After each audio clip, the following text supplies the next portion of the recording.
धोनी का वो रनआउट जिसने दुनिया को हैरान कर दिया। कैसे जॉन्टी रोड्स की सुपरमैन जंप में मियां इंजमाम को दिखाई पवेलियन की राह, और वो रनआउट जो फील्डर में नहीं बल्कि खुद स्टंप ने कर दिया। आज के वीडियो में जानेंगे क्रिकेट के 10 ऐसे रनआउट्स के बारे में जो आपके होश उड़ा देंगे। तो चलिए वीडियो को शुरू करते हैं। नंबर 1 दोस्तों, ये मौका इंग्लैंड और पाकिस्तान के बीच चल रहे एक ओडीआई मैच का था। आदिल रशीद की बॉल पर सरफराज अहमद लेग साइड की ओर टैप करते हैं। अब सरफराज तो समय रहते समझ जाते हैं कि भाई यहाँ सिंगल नहीं हो पाएगा, लेकिन अपने किंग बॉबी कुछ ज्यादा ही आगे निकल चुके थे। Wicket keeper Jos Buttler ball को आदिल रशीद की ओर फेंकते हैं, लेकिन वो कुछ दूर रह जाती है। रशीद ऐसी पोजीशन में पहुंच चुके थे जहां स्टंप्स उनके पीछे की ओर था। वो जानते थे कि अगर उन्होंने मुड़ने में टाइम वेस्ट किया तो बाबर क्रीज पर पहुंच जाएंगे। फिर क्या था, उन्होंने उसी पोजीशन से स्टंप्स पर निशाना लगा दिया और बाबर आजम को पवेलियन का रास्ता दिखा दिया। नंबर 2 दोस्तों, भारत और न्यूजीलैंड के बीच मैच चल रहा था और इंडिया विकेट के लिए बहुत ज्यादा स्ट्रगल कर रही थी। बुमराह की एक इन स्विंगर बॉल टेलर की बॉडी से टकराती है, पर नॉन स्ट्राइकर्स एंड पर खड़े हेनरी निकल्स क्विक सिंगल लेना चाहते थे। बॉल विराट कोहली की ओर जाती है और वो एक झटके में शेर की तरह झपट्टा मारते हुए बॉल को उठाते हैं और स्टंप्स पर दे मारते हैं। विराट कोहली के इस रनआउट ने खेल का रुख पलट दिया और बेहतरीन फॉर्म में दिख रहे हेनरी निकल्स को पवेलियन का रास्ता दिखा दिया। नंबर 3 दोस्तों, श्रीलंका और जिम्बाब्वे का टेस्ट मैच चल रहा होता है। श्रीलंकन बैट्समैन बॉल को ऑफ साइड की ओर हिट करता है और क्विक सिंगल के लिए भागता है। बॉल वहां खड़े फील्डर से काफी दूर थी, लेकिन जिम्बाब्वे का फील्डर डाइव लगाकर बॉल को रोकता है और उसी पोजीशन में बॉल को अपने पास खड़े फील्डर तक पहुंचा देता है। वो दूसरा फील्डर बॉल को कैच करता है और उसी समय बॉल को विकेट कीपर के दस्तानों की ओर फेंक देता है। एक झटके में विकेट कीपर स्टंप्स बिखेर देता है और श्रीलंकन बल्लेबाज देखते ही रह जाते हैं। इसको कहते हैं गजब का टीम एफर्ट।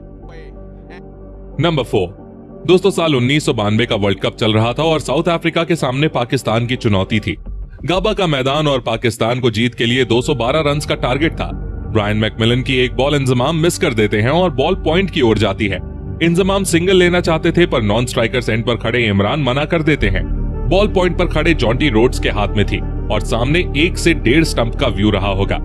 जॉन्टी चाहते तो डायरेक्ट थ्रो मारने की कोशिश कर सकते थे, पर उन्होंने भागकर रन आउट करने का फैसला किया।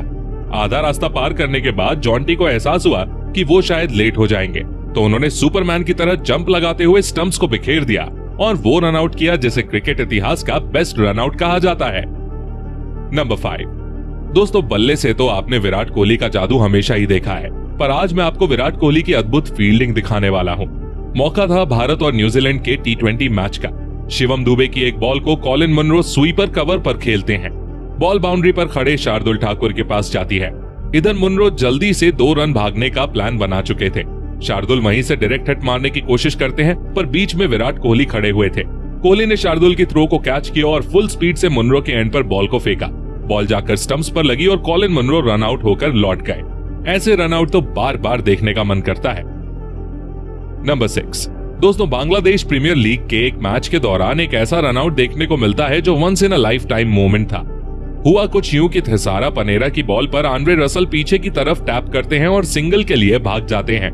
वहां पर खड़े मेहदी हसन बॉल को पकड़कर बैटर्स एंड पर थ्रो करते हैं और डायरेक्ट हिट भी लगती है, लेकिन बदकिस्मती से बल्लेबाज क्रीज में पहुंच चुका था। स्टंप से लगकर बॉल अपनी डायरेक्शन बदलती है और सीधे जाकर नॉन स्ट्राइकर्स एंड वाले स्टंप से टकरा जाती है। अब इसे किस्मत कहो या कोइंसिडेंस, वहां आंद्रे रसल अभी तक क्रीज पर नहीं पहुंचे थे और इस तरह वो रन आउट हो जाते हैं। अब भाई इसका क्रेडिट आप फील्डर को देंगे या स्टंप्स को, ये हमें कमेंट करके बताओ। नंबर 7 दोस्तों, पाकिस्तान और ऑस्ट्रेलिया के बीच मैच चल रहा था और ऑस्ट्रेलिया की ओर से क्रीज पर थे बेन मैकडरमॉट। ऑस्ट्रेलिया को तेज रन की जरूरत थी और ऐसे में मैकडरमॉट एक रिस्की सिंगल लेने भागते हैं।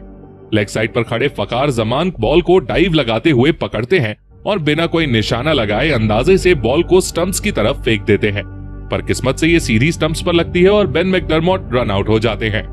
वैसे दोस्तों, आपको बता दूं कि ऑस्ट्रेलिया और पाकिस्तान की उस सीरीज में बेन मैकडरमॉट 3 बार बैटिंग करने आए थे और तीनों बार वो रन आउट होकर लौटे थे। मतलब कुछ ज्यादा ही बेसब्री है बंदे में। नंबर 8 दोस्तों, इंग्लैंड और ऑस्ट्रेलिया का मैच चल रहा था। इंग्लिश बैट्समैन स्क्वायर की तरफ शॉट लगाता है और भागना शुरू कर देता है। बॉल वहां पर खड़े कैमरन वाइट से काफी दूर थी, लेकिन वो बेहतरीन डाइव लगाकर उसे रोक लेते हैं। इधर इंग्लिश बैट्समैन बीच में फंस चुके थे कि रन भागें या नहीं।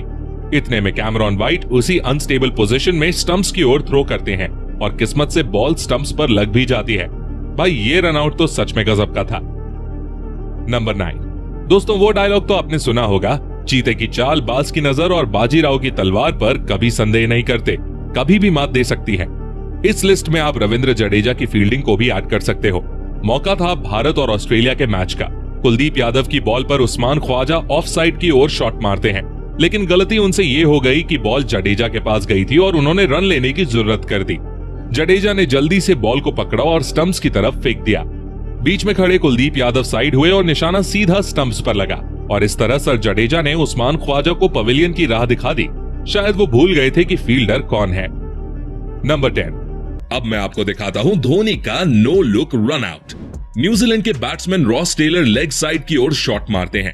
वहां पर 2 रन्स आराम से लिए जा सकते हैं। रॉस टेलर का भी कुछ ऐसा ही इरादा था। बाउंड्री पर मौजूद फील्डर बॉल को वापस फेंकता है। रॉस टेलर क्रीज से कुछ इंचेस दूर थे और धोनी के पास रन आउट करने के लिए बिल्कुल भी समय नहीं था। अगर वो बॉल पकड़ने के बाद मुड़कर स्टंप पर मारते तो शायद रॉस टेलर डाइव मार देते। इसीलिए वो बिना देखे ही बॉल को स्टंप की ओर ड्रैग कर देते हैं और बॉल जाकर सीधे स्टंप्स पर लगती है। रॉस टेलर सोच भी नहीं सकते थे कि उनके साथ कुछ ऐसा भी खेल हो सकता है, पर धोनी के दिमाग के सामने उनकी एक न चली।